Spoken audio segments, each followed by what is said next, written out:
Welcome guys, Mel here from Mel's Motors. I've ordered a new company vehicle. It's on its way. If you want to see what it is, stick around.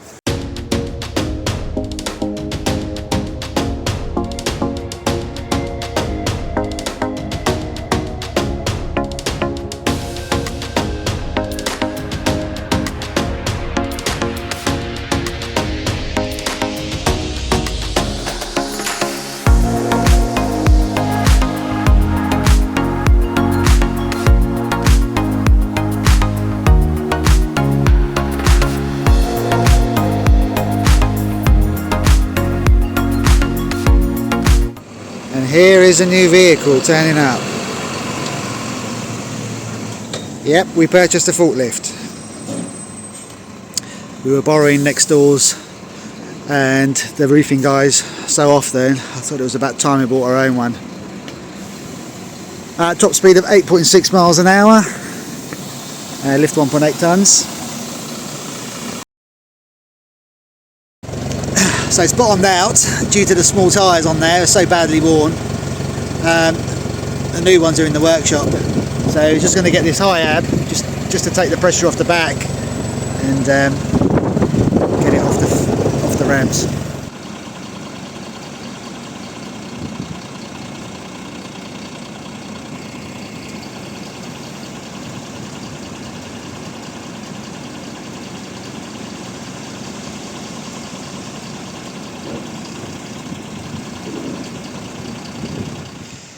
So here it is in the workshop. Got tyres for it. You can see the size difference on that. That's why I was grounding out on the back. It does look ropey. It isn't though. It's just I think it was a bad driver wherever this came from. And the most important thing on these forklifts is the hours. And out of all the forklifts I looked at before I bought this one,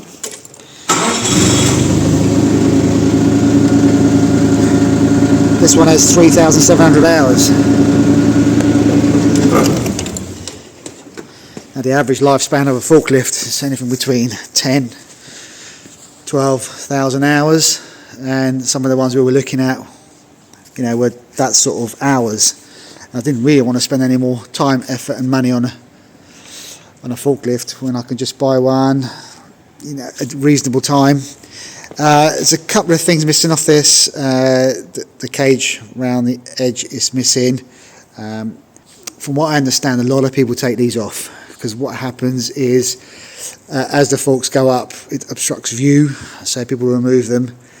And I'm not going to buy a new one, obviously. I have all this steel here, so what we do, we use the box section. We'll probably make a new one that suits us. But because we've got side-to-side rams on here, I can't not have some sort of protection there. If someone catches a hand or whatever down there, it won't be great. So we're going to do tyre swap, raise the back so it doesn't ground out so when we move it around. See, we've got a ramp here. It is a raised workshop. Because of the brake tester here, we couldn't dig in, so we're about 20 centimetres higher than the rest of the floor. And if we end up going down here to do anything, we'll end up catching the back. So the front tyres are going to stay. That they have worn smooth, but that doesn't stop them from being serviceable. The other thing is, this is going to live outside, so we've got a ripped seat. So knowing this was coming, got a new seat back for it. It has had a service. We've got some paperwork with it, but just need to get those tyres on first before we start using it. I'm going to get a colour chart for it. I'm going to tidy it up, make it look neat, paint the back.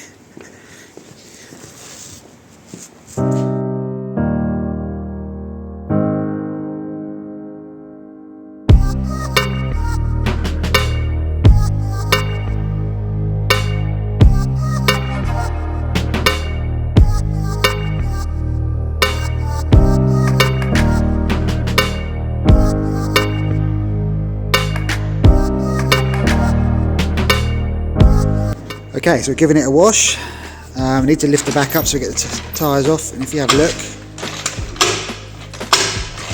Can't get the jack under there, and these are racing jacks, these are quite low. It just shows you how worn these rear tyres are. So what we're going to do is we're going to jack it up here, just get a corner up so I can get a trolley jack under there, and then I've got my other trolley jack there as well. So we're going to lift it up evenly with 2 trolley jacks. Okay, I've lifted it just enough to get the trolley jack under. I don't want to lift it too high, although we're quite far back on the vehicle, it's back heavy, so if you overlift it lifts the front up more than the back. So 1 trolley jack's in, so I'll start jacking up and then I'll bring that one round to the other side. Okay, so we're up. Next thing is to get the wheel off and then do a tyre swap. So now that I've got it jacked up, I had a quick side to side movement with the wheel. You can see there's an issue there. Some sort of track rod end or track linkage. Once we get the wheel off, we'll have a look at that as well. Just noticed on the tyre here we have a wear limit, and we're practically there, so it definitely needs new tyres.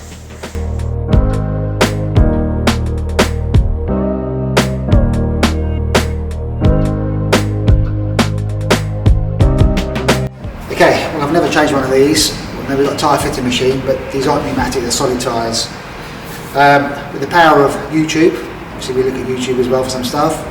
I've had a quick look at some videos and it looks reasonably straightforward to do this tyre swap. Now that I've said that, it's probably going to be the most difficult thing I'm going to do. See, we've got these half moon wedges on the other side, so I need to try and hold those somehow. I tried the tyre lever, but it was just spinning out.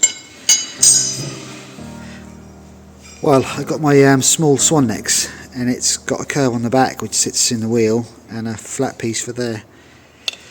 Well, one's out, so it worked.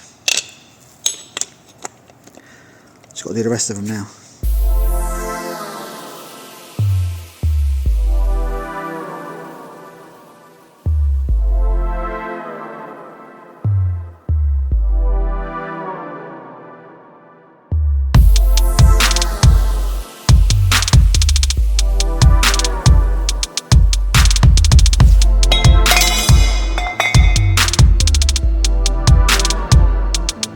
That was easier than I thought.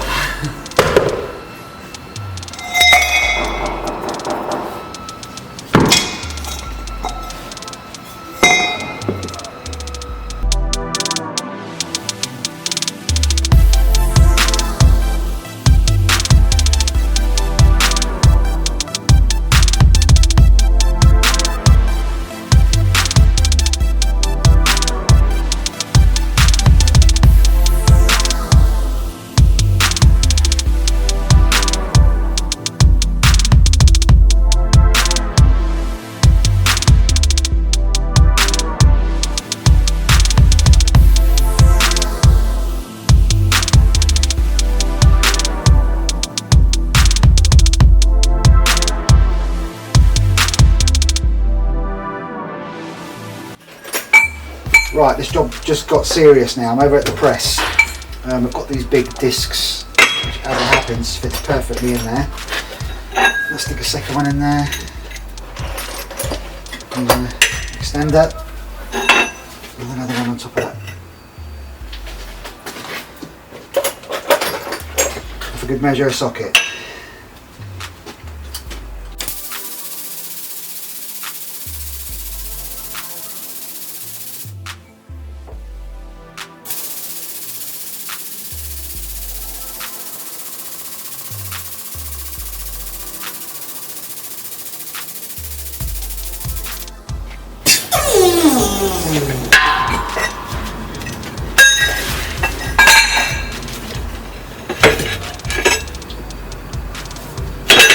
Right, it's popping back out.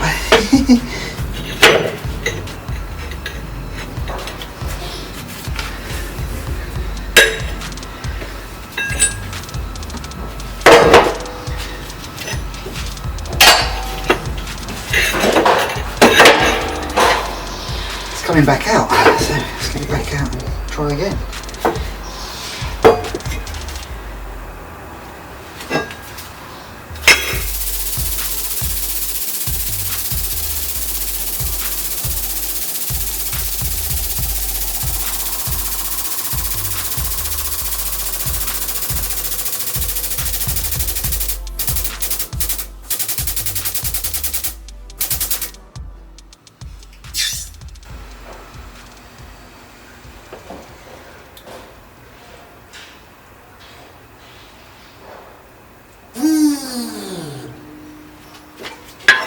it still wants to come out.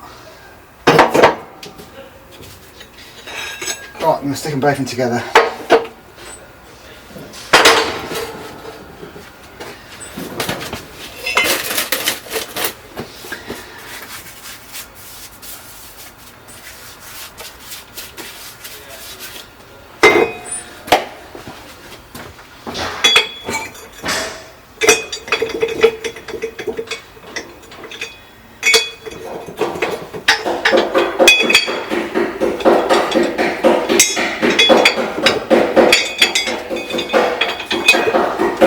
Guide pins.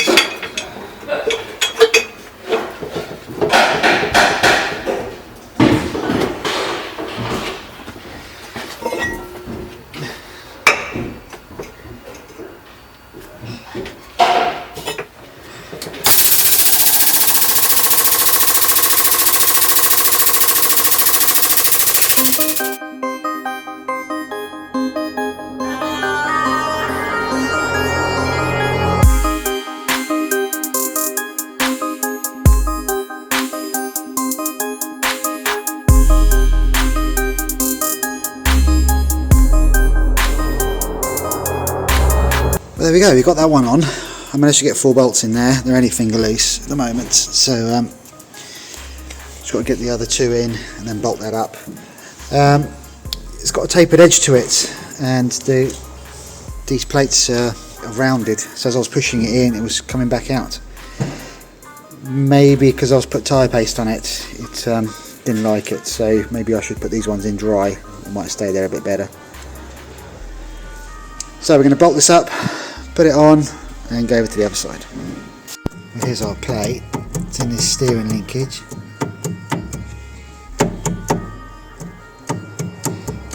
It's got grease nipples on there, but I don't think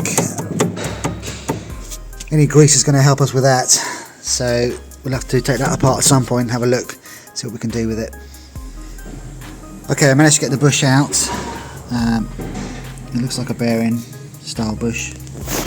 Zoom into that. The pin's got very slight wear in it.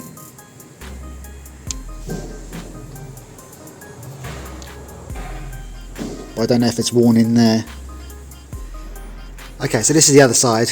If you have a look where the main wheel bolts are, and then on the outside we had those funny half moon bolts. Well, these bolts go in that way. I've turned mine around on this one and had the nuts sticking out, and there might be a good reason why it's the other way, but I can't see if they come loose. So if I have them this way around, if they do ever come loose, at least I can keep an eye on them. Okay, I've got the other wheel off as well. As you can see, we've got a similar play in there. Okay, both rear tyres are on. Old tyres are there. Trolley jacks. Now sliding them out.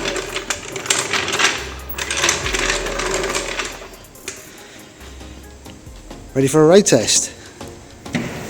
Well guys, I hope you enjoyed this video of the forklift. It's going to be one of many. It's going to be used throughout the workshop, so I'm sure you're going to see it around. I was going to sand all that down, paint it, get the colour match on it, but then I decided, well, if I'm going to paint it, I'm going to paint it the colour I want it. So since my colours are orange and black, so I think we're going to paint the yellow orange and the bottom black. So stick around for that. Anyway guys, if you enjoyed this video, please hit the like button, subscribe, and the bell notification so you're notified next time I upload a video. Take care guys.